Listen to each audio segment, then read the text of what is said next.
తెలంగాణ రాజకీయాల్లో కీలక పరిణామం చోటు చేసుకుంది. కల్వకుంట్ల కవిత తన కొత్త రాజకీయ పార్టీని ప్రకటించారు. తెలంగాణ రాష్ట్ర సేన టీఆర్ఎస్ పేరుతో పార్టీ పేరును ప్రకటించిన కవిత పార్టీ జెండాను ఆవిష్కరించారు. ఈ సందర్భంగా టీఆర్ఎస్ అధ్యక్షురాలు మాట్లాడుతూ తెలంగాణలో కొత్త విప్లవానికి నాంది మొదలైందని తెలిపారు. తెలంగాణ సమాజానికి కూడా ఒక కాంతి రేఖ అయింది. అప్పటి వరకు చాలా మంది మాట్లాడేది మా అందరూ కూడా మాట్లాడేది ఈ ఆంధ్రోళ్ళతోని పంచాయతీ అవుతుందక్క, ఏం చెప్పాలి, మా గురించి ఎట్లా చెప్పుకోవాలి, మన సంస్కృతి గురించి ఎట్లా చెప్పుకోవాలని మాట్లాడినప్పుడు బతుకమ్మ వచ్చిన తర్వాత బలం వచ్చింది. బతుకమ్మ పాట వచ్చిన తర్వాత ఇది మా సంస్కృతి, ఇది మా పండుగ, ఇగో గిది తెలంగాణ అని ఎత్తిన ప్రతి బతుకమ్మలో కూడా జై తెలంగాణ జెండా పెట్టి మా ఆడబిడ్డలందరూ కూడా బతుకమ్మ అంటే ఏందో ప్రపంచానికి పునఃపరిచయం చేసుకోవడం జరిగింది. ఏ ఉద్యమానికైనా డెఫినెట్గా భౌగోళిక స్వరూపం ఉంటుంది, శక్తులు ఉంటారు, వ్యక్తులు ఉంటారు, కానీ ఒక సాంస్కృతిక పునాది, సాంస్కృతిక నేపథ్యం ఉన్నప్పుడే ఆ ఉద్యమాలు తుదముట్టాయని చెప్పి అందరం కూడా అనుకుంటాం. తెలంగాణ ఉద్యమానికి బలమైనటువంటి సాంస్కృతిక పునాదినిచ్చి ఆడబిడ్డలందరినీ ఉద్యమంలో జత చేసినటువంటి ఘనత ఇక్కడ ఉండేటటువంటి జాగృతి కార్యకర్తలదేనని నేను ఇవాళ సగర్వంగా ప్రకటిస్తూ ఉన్నాను. మరి ఇవాళ మిమ్మల్ని నేను కోరేది ఒకటే, కష్టపడ్డాం, తెలంగాణ తెచ్చుకున్నాం, కానీ మనం కలలు కన్న తెలంగాణ వచ్చి 12 ఏళ్ళైనా ఇంకా కూడా మనకు రాలేదు. ఏమేం కలలతో తెలంగాణ తెచ్చుకున్నామో ఆ కలలన్నీ ఇంకా నిజం కాలేదు. మరి తెలంగాణ ఉద్యమ రథం, ఆనాటి ఉద్యమ రథసారథి కేసీఆర్ గారి నేపథ్యంలో తెలంగాణ ఉద్యమ రథం ఎక్కడనో దారి తప్పింది. తెలంగాణ ప్రజల ఆర్తిని అది అర్థం చేసుకోలేకపోయింది. డెఫినెట్గా సామాజిక తెలంగాణ రథచక్రం అనేది విరిగి ముక్కలైపోయింది. ఒక కొత్త రాష్ట్రం వచ్చిన తర్వాత ఏ తరహా అయితే పని జరగాలో, ఏ తరహా అయితే పనులు ప్రారంభించుకోవాలో అవి జరగలేదని చెప్పడానికి ఒక ఇంత బాధపడతా ఉన్నాను. ఆనాడు ఏమనుకున్నాం, తెలంగాణ రాష్ట్రం వస్తే మనందరి బానిస సంఖ్యలు పోతాయి అనుకున్నాం, కానీ రైతులకు బేడీలు పడ్డాయి, ఇసుక దందా మీద ప్రేమతోని నేరెళ్ళ దళితులకు దెబ్బలు పడ్డాయి, చావులైనాయి.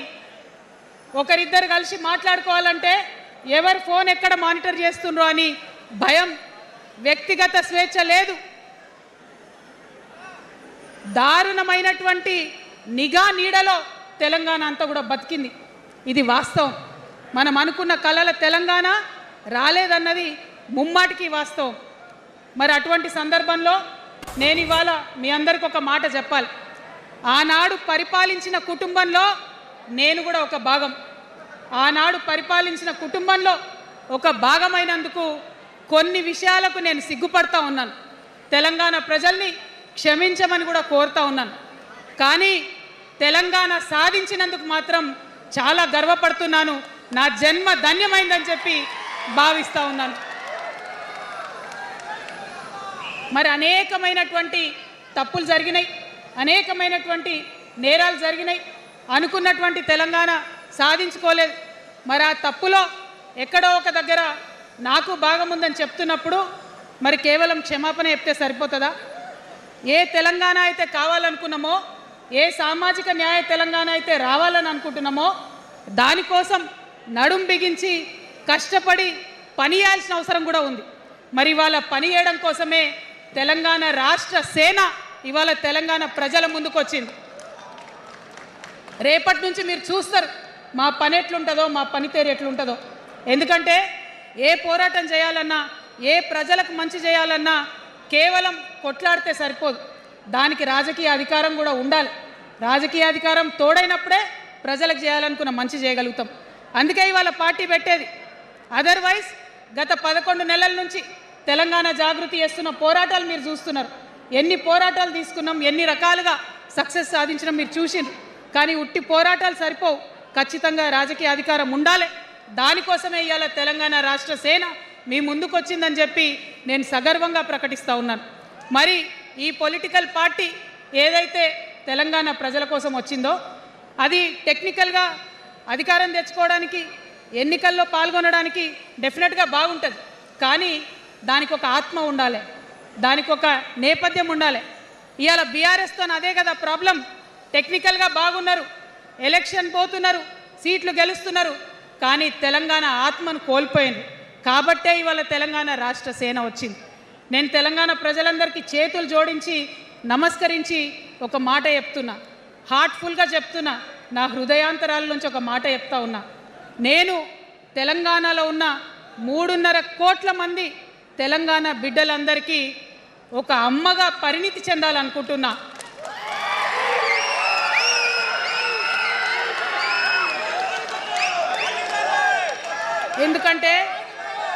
ఎందుకంటే ఒక అమ్మతనంతో పరిపాలన జరిగినప్పుడే బిడ్డలకి ఏదైనా కష్టం వస్తే అమ్మ హృదయం బద్దలవుతుంది.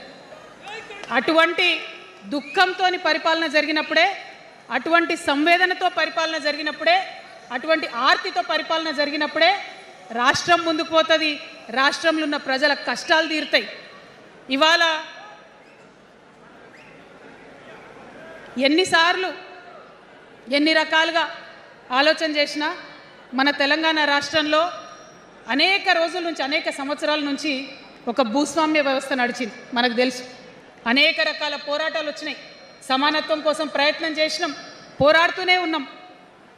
అది రైతాంగ సాయుధ పోరాటం కావచ్చు, ముల్కీ ఉద్యమం 1952 కావచ్చు, 1969లో తెలంగాణ ఉద్యమం కావచ్చు, తర్వాత వచ్చినటువంటి నక్సలైట్ ఉద్యమం కావచ్చు, అనేక సామాజిక ఉద్యమాలు, ఎందరో మంది మహానుభావులు, ప్రొఫెసర్ జయశంకర్ గారి దగ్గర నుంచి మొదలు పెడితే చాకల ఐలమ్మ గారు, దొడ్డి కొమరయ్య గారు, ఆరుట్ల కమలాదేవి గారు, రావి నారాయణ రెడ్డి గారు, సురవరం ప్రతాప్ రెడ్డి గారు, దాశరథి గారు, కాళోజీ గారు, నక్సలైట్ ఉద్యమంలో గద్దరన్న గారు, గణపతి గారు, మారోజు వీరన్న గారు, సాంబశివుడు గారు, ఇట్లా అనేక మంది పోరాటం చేస్తే అంతో ఇంతో సమానత్వం ఇప్పుడు వచ్చింది.